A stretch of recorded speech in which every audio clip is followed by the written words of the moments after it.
நண்பர்களே, இன்னைக்கு உங்கள சந்திக்கிறது எனக்கு ரொம்ப சந்தோஷம்.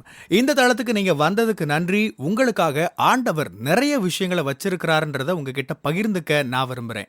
இன்னைக்கு உங்க கூட நான் பேச வேண்டிய விஷயத்துக்குள்ள போறதுக்கு முன்னாடி, சில விஷயங்கள சொல்லிக்க விரும்புறேன். நீங்க ஜான் கிஃப்டா அப்படின்ற என்னோட Instagram, Facebook, YouTube மூலமா என்ன ஃபாலோ பண்ணி என்னோட பதிவுகள நீங்க பெறலாம். தினமும் என்னோட பாட்காஸ்ட் நீங்க கேட்கலாம். ஆண்டவரோட கிருபையில அதெல்லாம் நல்ல கிரியை செய்து வர்றத நான் பார்க்கிறேன். நீங்களும் அத தினமும் கேளுங்க. நிச்சயமா அது உங்களுக்கு ஒரு பெரிய ஆசீர்வாதமா இருக்கும்னு என்னால சொல்ல முடியும். ஜான் கிஃப்டா அப்படின்ற என்னோட யூடியூப் சேனலை தினமும் பார்க்க மறக்காதீங்க. Fuel for the soul with John Gifta அப்படின்ற இங்கிலீஷ் பாட்காஸ்டையும் நீங்க தினமும் கேட்கலாம். www.johngifta.com அப்படின்ற என்னோட வெப்சைட்லையும் இதெல்லாமே இருக்கும். மீண்டும் உங்களை சந்திக்கிறதுல மகிழ்ச்சி. உன் சுய புத்தியின் மேல் சாயாதேன்னு வேதம் சொல்லுது இல்லையா? அதை பற்றி இன்னைக்கு நான் உங்க கூட பேச விரும்புகிறேன். நாம் ஆண்டவரை நம்புகிறோன்னு சொல்கிறோம். ஆண்டவரோட திட்டம் நம்மளோட வாழ்க்கையில் நடக்கணும்னு சொல்கிறோம். ஆண்டவர் தான் என் வாழ்க்கையில் எல்லாம் செய்யணும்னு சொல்கிறோம். அவரால் மட்டும்தான் அது முடியும்னு சொல்கிறோம். ஆனாலும் சில நேரங்களில் நம்மளை அறியாமலே நாம் நம்மளோட திறமைகள், தாளந்துகளை நம்ப ஆரம்பிக்கிறோம். மக்களை நம்ப ஆரம்பிக்கிறோம். நம்ம மேலேயே அபார நம்பிக்கை வைக்கிறோம். எனக்கு எல்லாம் தெரியும், என்னால் இதை பார்த்துக்க முடியும், இப்படி நாம் சொல்கிறோம். இதுதான் சுய புத்தியின் மேல் சாயிறது. நீங்கள் உட்கார்ந்து கொஞ்சம் அமைதியாக யோசிச்சு பாருங்கள். உங்கள் வாழ்க்கையில் சில பகுதிகளில் இது நடக்கலாம். ஆண்டவர் உங்களை வேறு விதமாக நடத்திட்டு இருப்பாரு. ஆனால் நீங்கள் அவருக்கு செவி கொடுக்காம, அவரை சார்ந்து இருக்காம, அவர் மேலே சாய்ந்து இருக்காம, அவரை முழு இதயத்தோடு நம்பாமல், உங்கள் அறியாமையிலேயே சில நேரங்களில் உங்களோட புரிதலையே சார்ந்திருக்கிறீங்க. இதுதான் சரியான முடிவு. ஏன்னா எனக்கு இதை பற்றி நல்லா தெரியும்னு நீங்களே சொல்லிக்கிறீங்க. நல்லா தெரிஞ்ச விஷயத்தில் முடிவு எடுக்கிறது சரிதான். அதுக்கான இடங்கள் இருக்குது. ஞானத்தை பயன்படுத்தி முடிவு எடுக்க வேண்டிய இடங்கள் இருக்குது. விஷயங்களை புத்திசாலித்தனமாக கையாள வேண்டிய இடங்களும் இருக்குது. அதில் எந்த சந்தேகமும் இல்லை.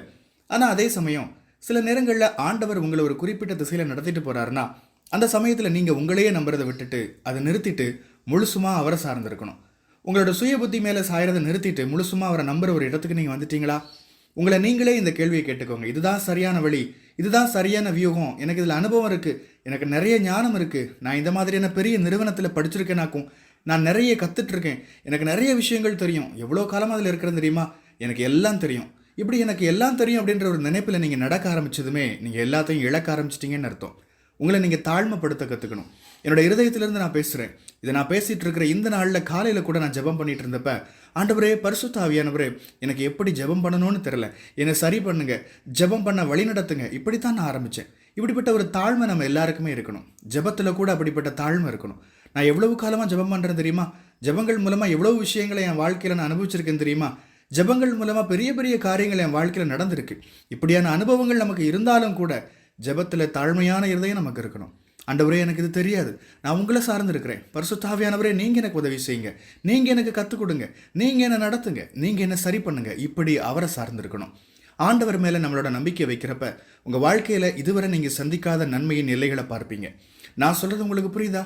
உங்களோட சுய புத்தியின் மேல் சாயாமல் எனக்கு ஜெபிக்க தெரியும், எனக்கு பைபிள் எப்படி வாசிக்கணும்னு தெரியும் இப்படின்னு சொல்கிறீங்களா? இல்லை. ஆண்டவரே, நான் என்ன வாசிக்கணும், எப்படி வாசிக்கணும்னு அவர்கிட்ட கேட்பேன். அவர் சரியான நேரத்தில் சரியான இடத்துக்கு என்னை வழி நடத்துவார். இப்படி தான் அவர் என்ன நடத்துகிறார்.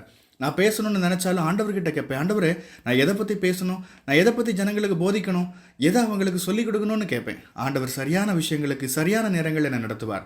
பரிசுத்த ஆவியானவரை நீங்கள் சார்ந்திருக்கும் போது, அவரை நீங்கள் புரிஞ்சுக்கும் போது, ஏற்றுக்கும் போது, உங்களோட சுய புத்தியின் மேலே சாயாமல் ஆண்டவர் மேலே சாய்ந்திருக்கும் போது, ஆண்டவர் உங்களை வழி நடத்துறதை நீங்கள் பார்ப்பீங்க.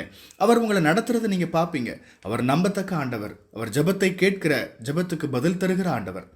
ஆண்டவரே, நான் என்னோட சுய புத்தியின் மேலே சாய விரும்பலை, ஆண்டவரே உண்மையே நான் சார்ந்திருக்க விரும்புகிறேன்னு அவரை பார்த்து சொல்லுங்கள். நீங்கள் என்ன நடத்துங்க ஆண்டவரேன்னு சொல்லுங்கள். ஆண்டவரை நீங்கள் நம்புங்க.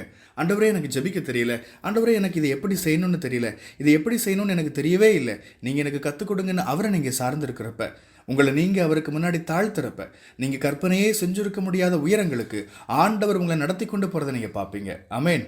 கர்த்தர் உங்களை ஆசீர்வதிப்பாராக.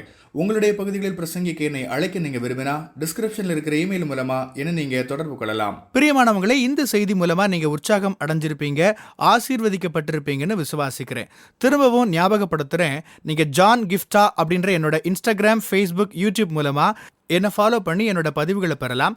ஜான் கிஃப்டா அப்படின்ற என்னோட யூடியூப் சேனலை தினமும் பார்க்க மறக்காதீங்க. Fuel for the soul with John Gifta அப்படின்ற இங்கிலீஷ் பாட்காஸ்ட்டையும் நீங்கள் தினமும் கேட்கலாம். பாட்காஸ்ட் எபிசோடுக்கு நீங்கள் உங்களோட ரேட்டிங், ரிவ்யூ ரிவ்யூ கொடுத்து ஷேர் பண்ண மறக்காதீங்க. www.johngiftha.com அப்படின்ற என்னோட வெப்சைட்லையும் இது எல்லாமே இருக்கும். இந்த ஊழியத்தால் நீங்கள் ஆசீர்வதிக்கப்பட்டிருந்து மற்றவங்களுக்கும் இதே ஆசீர்வாதம் சேரணும்னு விரும்பினா நீங்களும் எங்க கூட சேர்ந்து ஆண்டவரோட ராஜ்யத்தை கட்டுற இந்த பணியை உங்களோட நிதி ஆதரவு மூலமாகவும் தாங்கலாம். கூகுள் பே அல்லது நெட் பேங்கிங் அல்லது பேபால் மூலமா நீங்க ஆதரவு தரலாம். எல்லா விவரங்களையும் டிஸ்கிரிப்ஷன்ல நீங்க பார்க்கலாம். ஆண்டவர் உங்களை ஆசீர்வதிப்பாராக.